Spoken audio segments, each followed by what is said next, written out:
What?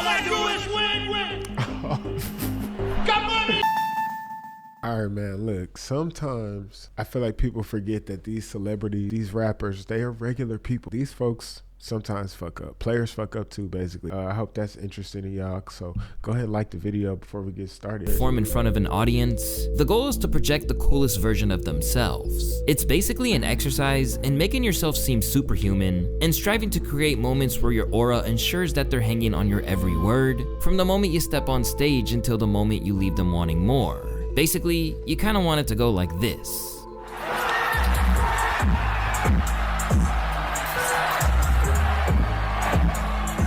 But unfortunately, that doesn't always happen. Instead, there have been plenty of times when an artist takes a massive L in front of a crowd of thousands. And by the time that it hits social media, the whole world has seen them majorly slip up and get clowned as a result. It's your boy Luesta, and these are rap's most embarrassing performances.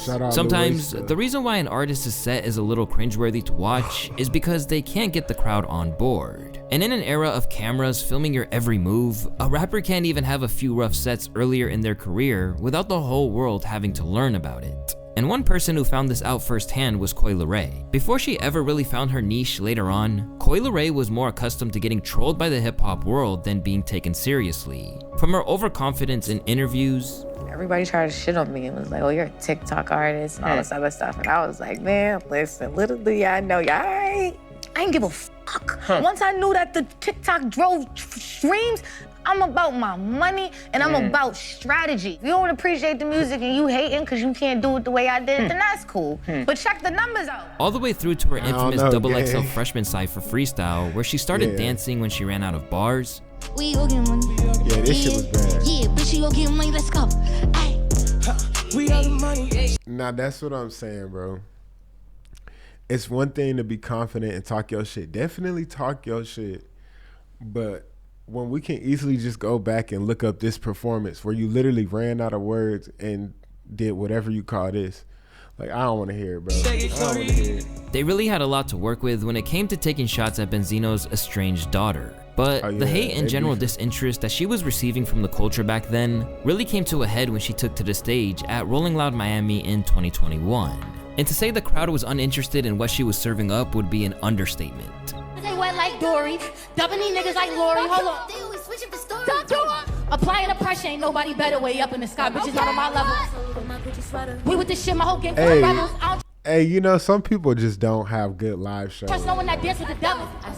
Despite trying to give her all to the performance, it looked like Coi had people doing the mannequin challenge from a few years back. And unfortunately for her, the disdain from the set wasn't limited to those on the premises either, as in the live stream chat, she was getting cooked just as badly and told to hold the L. You really can't twerk your way out of this one. With fans saying this looked more like a Rolling Quiet performance, you can only imagine how brutal the comment sections were, with people tearing her apart everywhere the video got posted. As the footage blew up, Coi had to do what most artists do after a rough performance, address it online. She chose to focus on the positives by thanking her fans for all the love. I'm loved by so many people it blocks out the hate, she stated. It's about over 100 artists who perform the lineup, and all people want to do is eat up my crack. LOL, gotta love this shit for real, I got good problems. And when that didn't work, she just kept trying to take it in her stride, claiming that it was her originality that was the problem. I wouldn't be who I am if I wasn't for me, you know?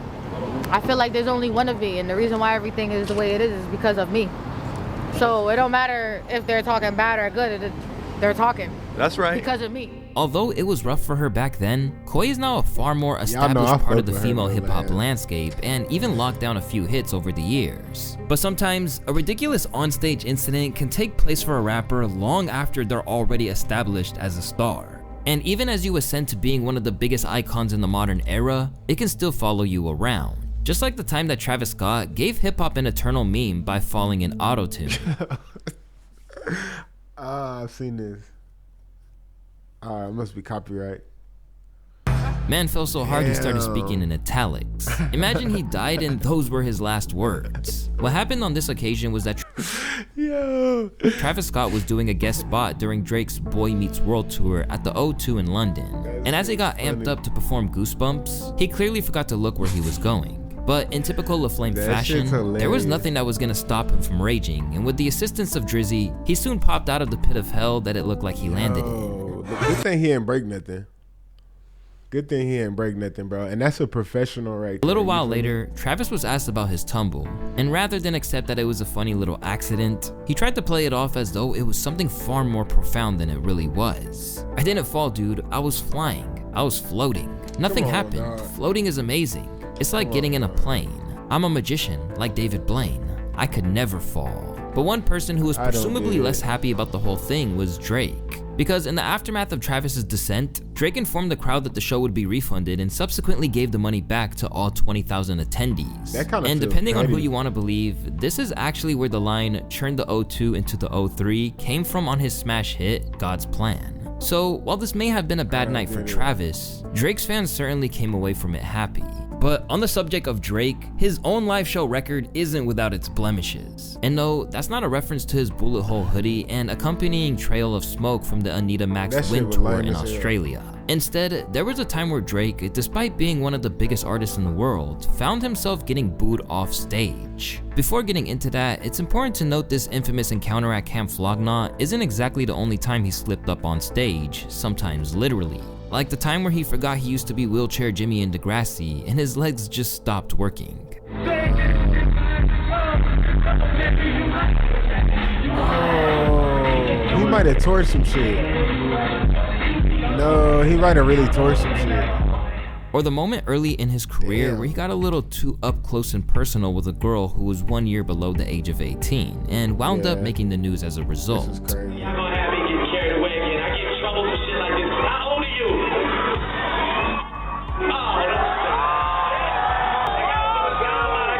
Oh, It's a word for niggas like him, bro. 17? Why do you look like that? You dick. Look at all this. I don't know if I should feel guilty or not, but I had fun. I like the way your breasts feel against my And then the chest. crowd just loving that shit. But years on from either of these situations, Drake was booked to perform as a surprise headliner at none other than Tyler the Creator's own festival at Dodger Stadium. The only problem that Drizzy had was that this wasn't his crowd. In fact, without Tyler even saying anything, the crowd had jumped to the conclusion that they would be seeing his old Odd Future bandmate Frank Ocean. So when Drake appeared, a vocal section of the crowd I were not remember into this. it. And after weathering the storm for a little bit, he asked the audience if they wanted to see the show continue. And when he was emphatically told no, he left the stage to a chorus of boos. Like I said, I'm here for you tonight. If you want to keep going, I will keep going tonight. What's up? If Hey, you want to keep going, I respect I will it, keep though. going tonight. Well, look, it's been love. I love y'all. I go by the name of Drake. Hey, I can respect it though. Truly, I can respect it. Thank you for having me. Yeah. As the Imagine dust they settled, really went the whole crazy. situation prompted an angry response from Tyler, who couldn't believe what he had witnessed. In his estimations, he thought bringing one of the biggest artists on the fucking planet for a music festival was fire. He then admitted he was a little tone deaf knowing the specific crowd it drew, and that some people created a narrative in their head and acted out like assholes when it didn't come true. I don't fuck with that. Y'all represented me and Flog to my guest and made us look so entitled and trash. Since then, Tyler has I agree. continually aired his grievances about the whole thing, claiming that it was a bad look for him and his fans collectively. What was that? Everyone thought Frank was gonna be there, but I never said he was or implied it or anything. And Drake came out. Everyone's having a good time, but it was a few people in the front who were just not fucking with that. The only reason why I was mad is because I was like, yo, Aubrey, come to this. Everyone's gonna welcome you with open arms. These kids here don't judge. Like, Yeah, no, they don't. This is a safe spot for anyone. Yeah. And then when that happened, and these motherfuckers is like, fuck you. Yeah. It's like a reflection on me to Aubrey, and I'm just like, it's like coming to my house. Yeah. And then my kids start peeing on your leg. Right, right. And like, Wild. you start looking at me like, dog, get your fucking kids, bro. As for Drake, he did what he does best and tried to act unbothered by the whole thing by trolling the audience that scorned him on Instagram, with the joke even being saluted by Frank Ocean himself. Plot twist, just signed a 10-year residency at Camp Flog Gnaw. Sorry kids, see you every single year till you're 30. Afterward, Drake spoke about the incident on Rap Radar, admitting that the way it played out completely caught him off guard. Like, I was kind of sitting there going like, you guys know Frank's not here, right? So it's like, you may as well just like get over that and rock. Now like let's rock, cause like I'm the guy, I'm the replacement. So I got a couple joints if you want to hear. Like it was, yeah. I just walked myself into a situation that like, but at the end of the day, I knew right away. I'm like they came to see a different show. Yeah. I already knew I was the talk of the gram for like the next 2 days. So I was like, unfortunately, artists sometimes need to adapt to hostile or even just flat out uninterested crowds, because otherwise it's going to be a long night. And for DJ Khaled, this is something he's had to get accustomed to. Considering there's always a lot of speculation over what exactly Khaled does, there's no surprise that he's not exactly the most in-demand live performer. And when you book him to play at an EDM festival, things get even worse. As despite his numerous attempts to try and get them on board, it just didn't work. Nothing can stop me, I'm all the way. If you want to wake up, put your hands together like this. Yeah, keep going, Khaled. Nothing can stop me, I'm all the way. And the DJ know he ain't shit because he keeps stopping the music, bruh. Do not stop the fucking music, bro. That was painful to watch. But rather than hey, say they won't put DJ Khaled in GTA 6. Bet money they put DJ Khaled in GTA 6. Take any kind of responsibility, he essentially said it wasn't his fault in a post on Instagram, where he said they tried to sabotage his sound. I still stood on stage with no sound, and when they got it to work, they want to cut my set short. They don't want us to win, so we win for their head top. It's all love though, I forgive them. To no one's shock except Khaled's, people didn't exactly buy this explanation. Particularly when there was no excuse for the similarly muted response at Social Gloves, a boxing event in Miami. All I do is win. Just consider following me on Instagram and Spotify. I got a goal. I'm trying to get to 2,000 monthly listeners, and after that, I'm trying to get to 5,000 monthly listeners. Y'all have been great, man. I really appreciate y'all. Back to the video. Yo. It's some people. It's a couple people. Yo, why they doing them like that? This is what happens when I memorize something for an exam and the different questions come. When the homeless guy walks past your car screaming, as painful as that was to watch, at least no one was physically hurt. Yeah. But the same can't be said for what happened when Miguel took the stage at the Billboard Music Awards. Hey, drop a like if you're enjoying the video. Leave a like on the video. Subscribe to the channel, man. This is and shout out Luesta. This is a great video. As he was flying high with his debut album at the time, Miguel was performing at the BBMAs and wowing audiences with a rendition of Adore. But when he tried to leap from one side of the crowd to the other, things went left.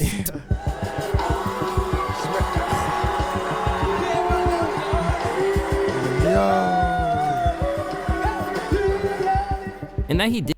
Got two of them, bro. What's crazy is he probably did this during rehearsal. He was wearing sweatpants, something loose, and then he cleared it. He probably cleared it, bro. And then he tried to do it again with these fucking, what are these, bro? Lemon pepper steppers, bro. And he's sagging the tight pants. Like, look at him, bro. He can't even get his arms up. There was no way he was clearing that with a bunch of people throwing their hands up. And he got this outfit on, bro. Keep it real, bro. There was no way he was clearing that. But he went for it, bro. And then, again, like a professional, he kept singing, bro. Didn't just hit a Matt Hardy-style leg drop from the top rope. In the aftermath, the whole thing had the world cracking up. Falling is an accident. That was a well-timed, strategic Hulk Hogan leg drop. And this is what it is with Miguel. Miguel's black and Mexican. So what he did on that stage was release his inner Mexican wrestler. I think he wearing a tight suit. That he did everything he could to check on the girl. I think it's kind of clear what happened, but I'm very happy to bring my new friend, Kiati. We just met. Unfortunately, we did not meet under the best circumstances, but I think we're okay. And even though it kept getting brought up, he insisted he handled it the right way. Day one, the day of, I was mortified. Yeah. First of all, because you have to remember, like, I'm still human, so my natural inclination is to be, are you okay? That's the natural. That's the natural thing to do. But the professional part is, you have to finish the show. Yeah, that's had I fair. stopped the show, had I stopped it, it would have been even worse. It would have been extremely worse on national television. Everyone, can you imagine? And shit used to be live back then. Rush to the girl. Are you okay? Come on, let me take you to the infirmary. I escorted her myself. But I make sure she's getting the medical attention that she deserves and she needs. But 2 years later, one of the victims, Cindy, announced that she was suing Miguel and MGM Grand for negligence, claiming his jump caused her injuries. She was reportedly seeking compensation for medical bills and lost wages. Meanwhile, Kiati Shah, who really took the brunt of it, has not filed any lawsuit against Miguel. But sometimes, it's not audience members who are injured at shows, but an artist's credibility. She's a trooper, gang. She's a trooper, dog. Hey, let me know if y'all enjoying this video. Leave a like, subscribe, man. Comment down below who's the worst fail of all of them so far. And in the case of Smoke Perp, this would happen in spectacular fashion during a performance at Dave & Buster's. Once seen as a leading light of the so-called mumble rap wave, Smoke Perp galvanized a massive audience at one point in time. Initially aligned with Cactus Jack, the rapper and producer likely thought he had longevity. But as it turns out, the 1985 effect that J. Cole once warned his friend Lil Pump about came into effect. And soon, he got a reputation for being a bad performer stemming from a Boston show where he left early after only 15 people showed up, and essentially refusing to give the audience what they paid to see. Last night at his show in Boston, once he realized not that many people were going to be showing up, he decided to dip out after playing like 2 songs. Here's a video of some guys just panning to the crowd once again, completely empty, guys. Nobody's in there. Okay, even the DJ's like, what the fuck is going on? I mean, literally, guys, you're looking at about, what, 20 people in a room? Guys posted up on the wall. At the time, a photographer relayed how poorly he behaved at the show and essentially put him on blast. 3 to 4 songs go by and he's not doing anything. He's walking around looking at the audience. Then I realized that these aren't even his songs. He's playing music from X, Lil Peep, Juice WRLD, and all of his friends. That's then, wild. as I'm about to go take a photo with him with the crowd, he drops the mic and walks away. The lights come on and he leaves. He promised a meet and greet, but there was nothing. I don't care about Perp at all. If you go to a show, regardless of the amount of people that show up, the least you could do is give them a performance. I hate this mentality that there's rappers who feel entitled to the point where they won't even give you the bare minimum for a performance because it wasn't what they expected. The people who planned the show spent money for you to waste it. That's what happens, I guess. I be hating. One of my pet peeves is when you buy tickets to a show and it gets canceled. And they'll make up some reason for why it got canceled, but we all know the truth is it didn't sell enough tickets. To me, I'll be feeling like, bro, just come do the show, bro. Obviously, I'm not the only one person that bought a ticket, but I guess it's embarrassing. Like, if you couldn't fill up a 500 person venue, and you're supposed to be a big rapper, whatever. Yes. As for the fans, they weren't any less enraged. Straight up like some bullshit. At least show up for your fans, the ones that actually waited since 6. Yeah, we're here trying to give you some fucking money, bro. We're trying to help you eat. You're trying to eat somewhere else? The fuck? Shortly after that, Smoke Perp was booked to perform at a Dave & Buster's. And to say that the crowd was a little lacking would be an understatement. My niggas scammers and robbers. Yeah, every day hit like the boss. Double my chains in the water. I filmed how there was no one there. Since then, his reputation has never recovered, and in all likelihood, it won't. But there have been others who managed to get up, dust themselves down, and start over, like Rod Wave, for example. Among the biggest concert draws around right now, Rod Wave consistently packs fans into arenas at a rate that outshines some artists that you'd consider to be more famous than him. And nowadays, he even adds a bit of theatrics to his performances. Yo, this is crazy. That's wild. Ain't no way. But long before that, Rod, who isn't exactly the skinniest rapper around, was getting trolled for basically destroying a stage by stepping on it. Don't say that, man. Damn. Right now. That shit look like plywood, gang.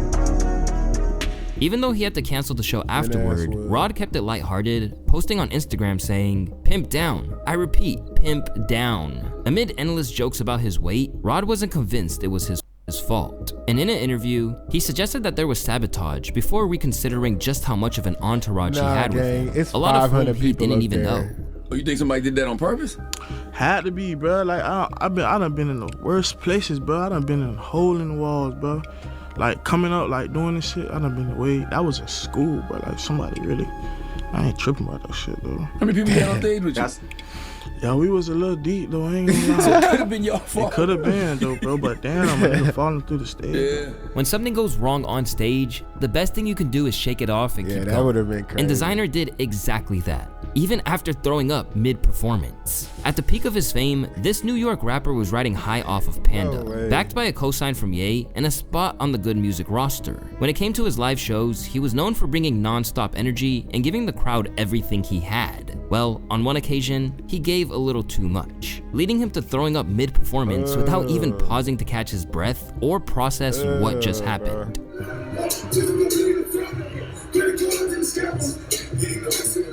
Hell nah, bro. The fact, Designer, who was hit with accusations of drug abuse after this occurred, said it was just a shot of Henny that went wrong.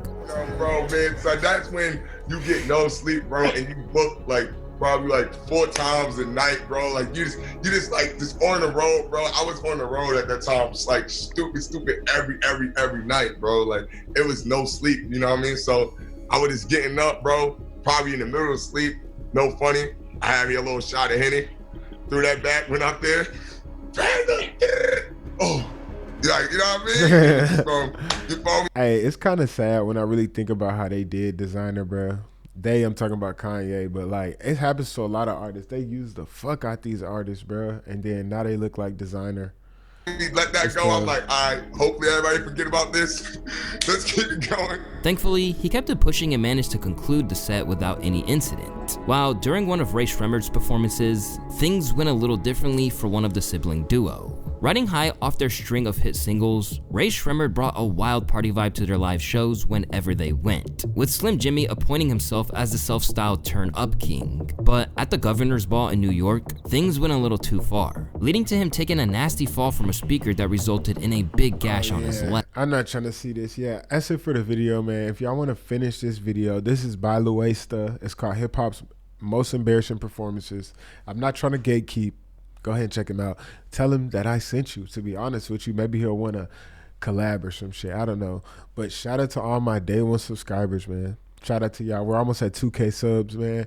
I appreciate everything. It's been going great. I'm having fun, man. We like this at this point, man. I appreciate y'all. But hey, YouTube wants you to watch this video. Go ahead and check that out.